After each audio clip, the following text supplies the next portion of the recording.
Olá, seja muito bem-vindo à TV Dedê, seja muito bem-vindo à programação da Casa de Vovó Dedé. Eu sou Hamilton Nogueira e, como você já sabe, todas as quintas, sempre às 8 da noite, a gente lança uma nova edição do programa Acorda, Nós em Rede. A gente acredita que cada um é um nó fundamental nessa imensa rede de conhecimento. Estamos aqui, portanto, valorizando a cultura, valorizando os bons conteúdos e valorizando você. A pauta de hoje, o assunto que a gente vai conversar hoje, é o futuro do trabalho a partir de uma nova perspectiva pós-pandemia. Nosso convidado, que nos ajuda a compreender e a refletir sobre esse novo mundo, é Luiz Eduardo de Menezes. Luiz Eduardo é graduado em processamento de dados, mestre em administração, servidor público da ETIS e já foi secretário de Educação do governo Lúcio Alcântara. Hoje o Luiz atua como superintendente da área administrativa do Tribunal de Justiça do Estado do Ceará. Dou as boas-vindas ao Luiz Eduardo e imenso prazer recebê-lo aqui. Olá, meu amigo Hamilton, grande jornalista, é um prazer estar aqui no seu programa Acorda, Nós em Rede. Luiz, prazer recebê-lo, seja muito bem-vindo ao programa Acorda. A gente vem discutindo assuntos importantes, pertinentes, há cerca de um ano, e agora a gente se depara com essa situação inusitada, trágica, que é uma pandemia. Diante dessa nova realidade, muitas coisas mudam e a gente precisa entender esse novo caminho pelo qual vai a vida. O futuro imediato do trabalho, quando eu falo imediato, é logo após a pandemia, o que a gente consegue enxergar talvez alguns meses, 6 meses, um ano, essa realidade que a gente encontra agora a partir de uma retomada que se apresenta já a partir da fase 4, que é a que nós estamos nessa quinta-feira. Pois é, a pergunta que eu faço é o seguinte: nesse futuro imediato do pós-trabalho, do pós-pandemia, o trabalho, na sua opinião, ele vai se caracterizar por mais complexidade, por mais simplicidade ou por mais adaptação? Aproveito e pergunto que tipo de trabalhador parte na frente nessa nova realidade, nessa nova forma de interagir com novas expectativas e com novos posicionamentos frente ao trabalho. Prazer recebê-lo mais uma vez. Amigo, antes da pandemia já se falava bastante no mundo VUCA, que é um mundo volátil, incerto, complexo e ambíguo. Nos seminários, nas empresas, principalmente nas empresas privadas, já se discutia que esse era o momento que a gente estava vivendo. Quando a pandemia chegou, ela jogou mais lenha nessa fogueira, né? Então, o mundo hoje ele está complexo. As coisas que virão vão ser cada vez mais complexas. Por quê? Porque elas mexem com o comportamento, mexem com a cultura, mexem com a zona de conforto. Isso dá uma complexidade ao processo. Ele não é simples, mas ele precisa de muita adaptação. E aí quando você me pergunta qual o perfil desse profissional do futuro, qual que parte na frente? O que parte na frente é que, primeiro, tem a capacidade de perceber o novo. Segundo, tem a capacidade de se adaptar a esse novo. E terceiro, ele precisa de resiliência. Então esses são os 3 pontos fundamentais para o que nós estamos chamando desse profissional do futuro. Bom, o senhor foi secretário de Educação do governo Lúcio Alcântara e eu não posso deixar de fazer uma abordagem sobre esse viés, aproveitando essa sua experiência e esse seu conhecimento. A gente percebeu um aumento no curso, essa percepção ela é empírica, claro, mas há mais gente procurando capacitação e, digamos, uma certa normalização da busca pelos cursos online. Eu queria saber se essa busca tende a se manter, né? Se ela veio para ficar de fato. Portanto, mantendo o impulso que houve nos 4 meses de pandemia. E eu gostaria que você contemplasse na sua resposta que a gente não pode fechar os olhos para os nossos problemas estruturais, né? Ou seja, a gente tem que ofertar equipamento, celular mais moderno, notebook mais moderno, redes de internet mais velozes, mais confiáveis, enfim, como é que fica o futuro da educação online frente a esses desafios, a essas características que compõem a sociedade brasileira? Hamilton, o virtual, a internet, o online, não tem mais volta. O que a gente precisa, o que as organizações precisam, o que os governos precisam, é ter a capacidade de proporcionar essas condições. Porque, no caso da educação, a iniciativa privada, os filhos das pessoas que têm mais condições financeiras, têm condição de ter uma boa conectividade em casa, ter um bom computador em casa. Se a gente não der, se o governo não der, além da educação, ele dá as condições de usar tecnologia, essas crianças da escola pública vão ficar para trás, né? Então, essa é uma preocupação que os governos têm a partir de agora. Eles têm que melhorar essa conectividade, juntar esses provedores. O que é que a gente pode fazer para melhorar? O estado do Ceará, por exemplo, tem um cinturão digital. O que é que a gente pode fazer para aproveitar esse cinturão digital e dar mais condição para que essas crianças tenham também esse processo de tecnologia, né? Houve um avanço, um movimento muito grande nesses 4 meses e deu para a gente perceber também a disparidade. Quem tinha internet em casa, quem tem computador em casa, está aí estudando. As pessoas que não tinham tiveram muita dificuldade. Então, assim, é um movimento novo para todo mundo, inclusive para os governos. Eles precisam pensar em como dar as condições para que, no caso da educação, essas crianças, esses jovens, tenham essa condição de também utilizar bem a tecnologia. Não tem volta. A gente pode fechar os olhos para isso, mas em algum momento isso vai estourar, porque as diferenças que já existiam agora vão ser acentuadas. Então, governos, busquem melhorar as condições de tecnologia para que essas crianças tenham condições de ter as aulas. Agora, isso não é uma paranoia. A gente precisa fazer um pouco desse meio termo. As crianças têm que estar na escola pela socialização e estudar em casa, e isso mesclando um pouco no dia a dia. Esse é o meu pensamento. Acredito eu, Luiz, que talvez não seja fato a ser contestado, pelo menos por muita gente, que essas mudanças elas se dão mediante processos humanos, psicológicos, lentos, graduais, e não de forma abrupta. Mas na questão do teletrabalho de fato, que tipo de mudança comportamental você imagina que mudanças serão necessárias para se adaptar a esse novo mundo, imagino eu, dentro do qual nós vamos ter formas híbridas e flexíveis de horário, de comportamento. Se comportar pessoalmente é diferente de se comportar virtualmente, estão alguns outros códigos de conduta e inclusive expectativas de horário, enfim. Quero saber de você, objetivamente, além do teletrabalho, que mudanças comportamentais você imagina que serão necessárias a partir de agora? Você tem toda a razão. Isso não eu sempre digo, isso não é uma paranoia que a gente tem que sair correndo. Isso não vai acontecer de uma forma abrupta, não, né? Até porque nós estamos mexendo com comportamentos, nós estamos mexendo com sentimentos. Então a gente tem que ter cuidado. Já existem estudos que mostram que muitas pessoas estão estressadas no trabalho remoto, porque não sabem bem o que vai acontecer. Alguns não têm condição de acompanhar o que está acontecendo, né? Então, tem pessoas que têm dificuldade de estar em casa o tempo todo com a família, dificuldades mesmo de relacionamento, como a gente tem no trabalho, e tem em casa também. Então, isso tudo tem que ser tratado com muito cuidado. Saúde mental dos colaboradores tem que ser cada vez mais preservada. Hoje em dia, os líderes já têm que ter um perfil um pouco diferente. Se eu tinha que me preocupar com a pessoa, com os problemas pessoais, agora eu tenho que me preocupar mais.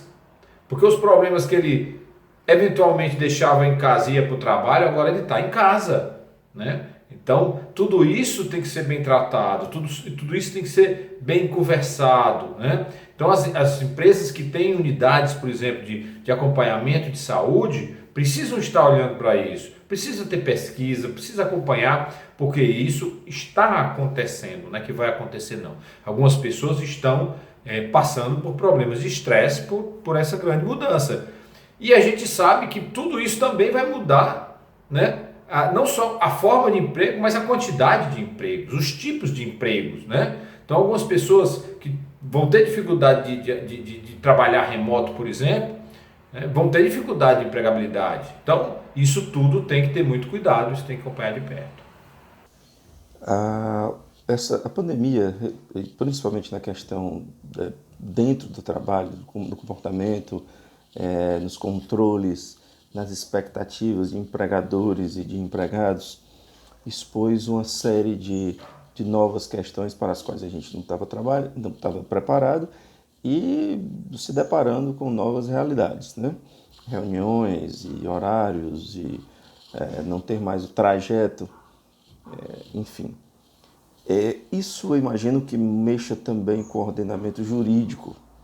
Então, eu queria saber de você quais leis caducaram, quais leis que precisam mudar e se adaptar para essa nova realidade, quais delas ficaram obsoletas, pelo menos num plano mais geral, enfim, o que precisa mudar de legislação para poder abordar esse trabalhador que, por meio dessas ferramentas digitais, está trabalhando até 7 dias por semana, muitas vezes, excedendo as 8 horas costumeiras de trabalho e com um tempo flexível, digamos assim. Eu não falo nem que as leis caducaram, mas muita coisa precisa mudar. Vou dar um exemplo simples para você. A cadeira que as pessoas sentavam no trabalho, elas eram do patrimônio daquela empresa que ele trabalha. Falando aqui um pouco do serviço público, que tem mais rigor nesse sentido, né? Mais burocracia. Tá? O sistema de patrimônio era voltado para isso. O sistema de controle, feito pelos órgãos de controle, analisam isso. Onde é que está a cadeira? Está na sala do diretor de finanças. Ah, então tá certo. Agora não. As pessoas foram para casa. Algumas pessoas foram para casa. Se eu deixar aquela cadeira que ela usava ali, a cadeira vai ficar sem uso. Então, por que é que eu não posso fazer um esforço? Se precisar mudar a lei, muda a lei. Se precisar mexer nas perspectivas, né? Nas formas de analisar dos órgãos de controle, que a gente mude. O importante é que o mundo mudou. O mundo mudou, não é que está mudando, não. Então, não adianta, as pessoas trabalharam em casa. Se eu trabalho em casa, por que o computador daquela pessoa que ela usava todo dia vai ficar lá naquela empresa, naquela organização? Leva esse computador para a sala, para a casa da pessoa, normatiza, define, assina um documento, né? Se precisa da burocracia, vamos criar essa burocracia, mas de outra forma. Né? Então assim, mais do que as leis que caducaram, tem muita coisa que precisa ser revista, ser analisada com outros olhos. O mundo é outro. Se a gente passar para esse mundo com o pensamento do outro mundo, a gente vai ter muita dificuldade de fazer as coisas funcionarem. E eu tenho feito essa luta aí para que a gente movimente o serviço público para que ele possa correr atrás. A empresa privada está indo na frente. Nós precisamos correr também e ser menos burocráticos para que a gente possa fazer isso acontecer melhor.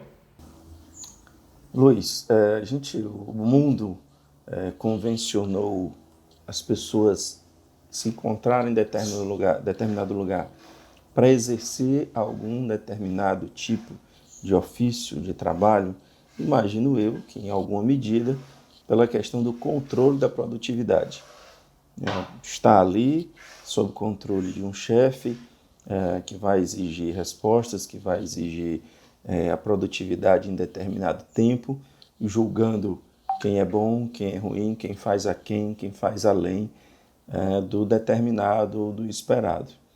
Porém, mecanismos de controle de diversas formas, tanto gerenciais quanto mais voltados para a mensuração do resultado do trabalho, foram implantados e já há um certo entendimento de que você pode exercer seu trabalho em qualquer momento e não precisa estar ali de 8 às 12, 14 às 18 de forma tão tradicional. Além de que o espaço destinado a esse trabalhador também gera um custo muito grande e significativo.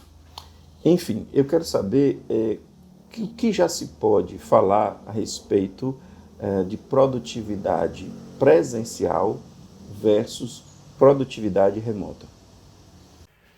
Hamilton, as pessoas às vezes perguntam, como é que eu vou acompanhar agora o meu colaborador que está à distância? Eu digo assim, como é que você acompanhava antes? Acompanhava pelas metas. Se você acompanhava assim, você acompanha da mesma forma, ele só não está perto de você. O problema é que as pessoas tinham a sensação que acompanhavam a pessoa com o olhar. Eu estou vendo, ele está trabalhando. Eu estou vendo, ele está aqui do meu lado. Todo dia ele está do meu lado e eu estou acompanhando ele ali. Eu sei que ele senta 8 horas da manhã, só sai às 12. Você só não sabia que ele estava olhando no computador. E podia estar até trabalhando, mas de uma forma lenta, né? Então, essa coisa de produtividade pelo campo visual, se já não devia ser assim, porque um processo de gestão bem feito tem que ter um sistema de produtividade, né? Agora é que ficou mais claro que não tem sentido isso, né? Dito isso, as pesquisas têm mostrado que as pessoas têm produzido mais em casa durante esse período. Algumas pessoas dizem assim, mas ele está produzindo mais em casa porque não tinha para onde ir, tinha que trabalhar mesmo. Mas tem outro lado da moeda, se você for analisar assim. Ele estava em casa, mas ele estava em casa com os filhos, porque a escola não estava aberta. Ele estava em casa sem a empregada, porque a empregada tinha ficado em casa para não gerar um vetor de transmissão. Então assim, se tem alguma coisa que pode se dizer que ele produziu mais por isso, né? Eu também posso dizer que estar em casa nesse momento da pandemia, mesmo que sem a possibilidade de sair, tinha outros afazeres que sobrecarregavam aquela pessoa naquele momento, como esses exemplos que eu citei agora. Mas de uma maneira geral, tudo que se lê, tudo que se vê, pelo menos para a maioria das atividades, a produtividade remota é maior do que a presencial. Isso é indiscutível. Luiz, muito comum nesses 4 meses que passaram, reclamações de presenciais ou por meio de rede social, eram manifestações diversas e regulares a respeito de cansaço. Obviamente há uma questão emocional envolvida, a pandemia envolve a busca pela vida. Então é muito além da hora trabalhada, muito além do esforço físico e mental em busca de um objetivo laboral. Há também medo da família, enfim, questões vitais envolvidas nesse processamento mental diariamente. Porém, o que me parece, e talvez isso já acontecesse, mas a pandemia veio agravar e tornar um lente de aumento sobre essa questão, é a percepção da fronteira entre hora de trabalhar e hora de uma atividade de lazer ou de uma atividade que seja. Então, eu creio que isso afete a vida das pessoas para além do cansaço, não perceber essa fronteira. Então, eu queria saber de você como resguardar esses limites e o que se prevê pelas lideranças de uma forma de estabelecer isso com base numa saúde do trabalhador, a fim de que ele continue produzindo de fato. Toda vez que me pedem para falar sobre o trabalho remoto, eu digo uma coisa, olha, se você não tiver capacidade de fazer um planejamento diário das suas atividades, não se meta a fazer o trabalho remoto. Porque você corre um grande risco de misturar tarefa pessoal com profissional. Você está em casa, a esposa pede para fazer uma coisa, o menino chora, você desconcentra, você não foca. Então, é um planejamento diário, de tal hora a tal hora, até porque você tem flexibilidade, as organizações dão flexibilidade para você. De tal hora a tal hora eu estou trabalhando para a minha empresa. De tal hora a tal hora eu estou com a minha família. Então, isso tem que ser muito bem dividido. E realmente 32% das pessoas que trabalham remoto estão trabalhando mais do que 1 hora do que o seu trabalho contratual. Se eu sou contratado para 8, esse percentual está trabalhando mais do que 1 hora. 16% das pessoas trabalham mais do que 2 horas. Então você vê que muita gente está trabalhando muito. Mas é porque a gente não se acostumou a se planejar. Eu vou para casa, tal hora, estou no trabalho, acabou. É porque o pessoal usa o WhatsApp e vai me chamando, vai me ligando a qualquer hora. Disciplina, amigo. Disciplina. Isso é uma coisa inevitável. Vai acontecer. Quer queiramos, quer não. Né? Já está acontecendo. Eu posso fechar os olhos mais uma vez, mas o que eu preciso fazer é um planejamento das minhas atividades diárias. Isso para mim é ponto básico. Eu até coloco esse ponto básico à frente de conectividade e computador. Não é brincadeira, mas planejamento diário, sempre. Bom, o que não falta na nossa formação histórica nacional são grandes contradições econômicas de desenvolvimento humano, laborais, tecnológicas, educacionais, enfim. E aí eu trago mais uma contradição estabelecida a partir desse momento nevrálgico que nós vivemos, que é a questão do estabelecimento. Por tudo isso que a gente já veio conversando, o estabelecimento cada dia mais determinante de um mundo digital mais forte, mais desafiador, mais pujante, mais capaz de englobar diversos tipos de negócio, exigindo, portanto, mais qualificação, mais mão de obra, mais disposição, mais empreendedorismo, mais uma série de atributos que poderiam ser uma grande oportunidade para um país que quer crescer e que precisa empregar um contingente muito grande de pessoas. No entanto, na outra ponta, nós temos uma incapacidade histórica de prover acesso a essa mais recente, porque não é uma tecnologia tão longa, mas nós temos sim uma imensa capacidade histórica, centenária, de acesso à educação, ao preparo da população, preparo do homem, da mulher, para a intelectualidade, para a capacidade de compreensão, leitura, etc, etc. E aí, né? Como lidar com essa contradição e, de repente, uma forma de fazer disso um grande trampolim para que a gente possa crescer, né? É isso mesmo, você tem toda a razão. Nós precisamos dotar as pessoas de condições de entrar nesse novo mundo. Faz parte, sim, do papel dos governos. Do jeito que ele está dando educação, está dando saúde, está dando segurança, ele vai ter que dar condições de se usar tecnologia. Senão as pessoas vão ficar desempregadas. Senão as pessoas não vão se educar bem. Senão as pessoas vão ficar para trás. Isso é uma obrigação. Acesso, preparo, exatamente o que você falou. Nós temos que dar acesso, como eu falei anteriormente.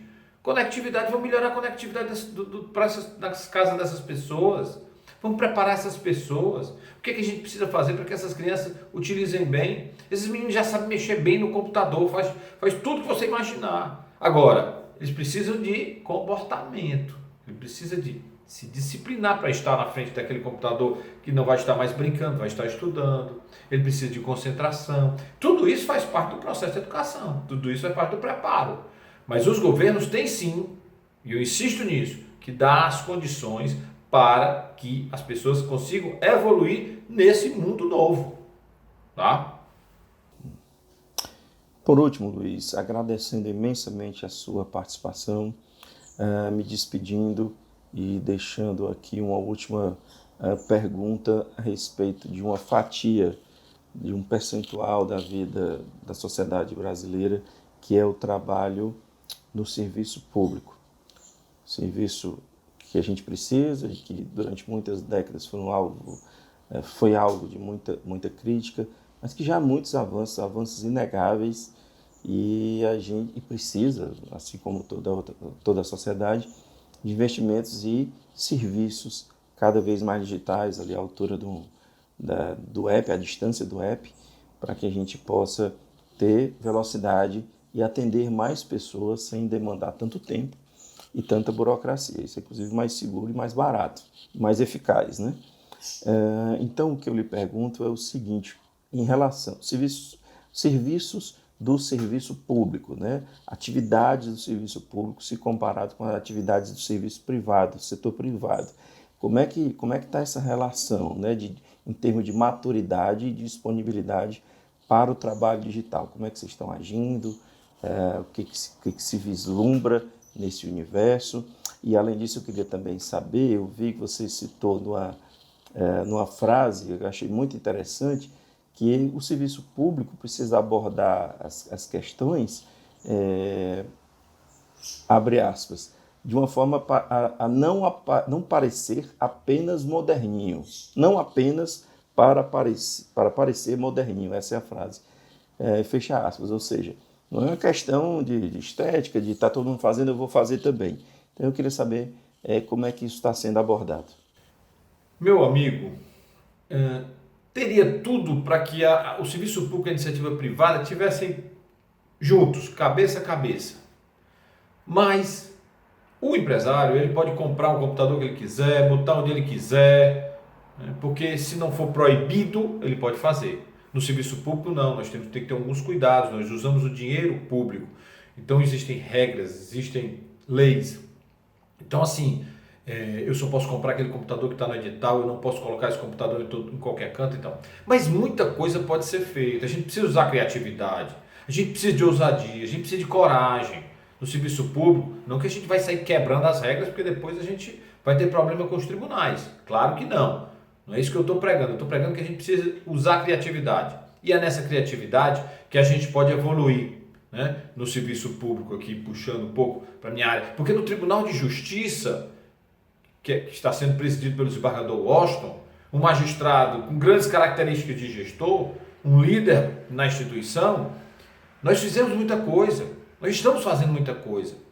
De uma hora para outra, nós temos 4 mil pessoas em casa, colocamos 500 computadores na casa das pessoas que precisavam e a nossa produtividade foi muito alta.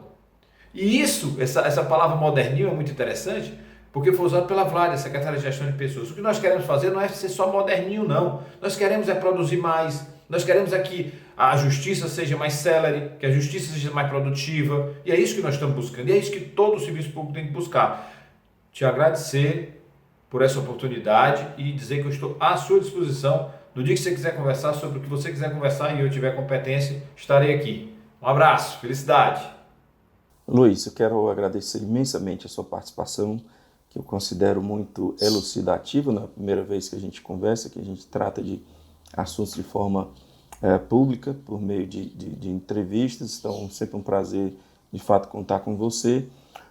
Eu acredito que o momento pior já passou, uma vez que a gente lidou durante 4 meses com a contradição, com esse binômio muito forte, que é morte e vida, mas agora parece que a gente vai saindo disso e não havendo uma segunda onda, que eu espero que não haja, acredito de fato que não haverá, a gente tem que construir as pontes e reconstruir uma sociedade que precisa inclusive ser repensada nos seus métodos, nos seus pensamentos, nas suas metodologias.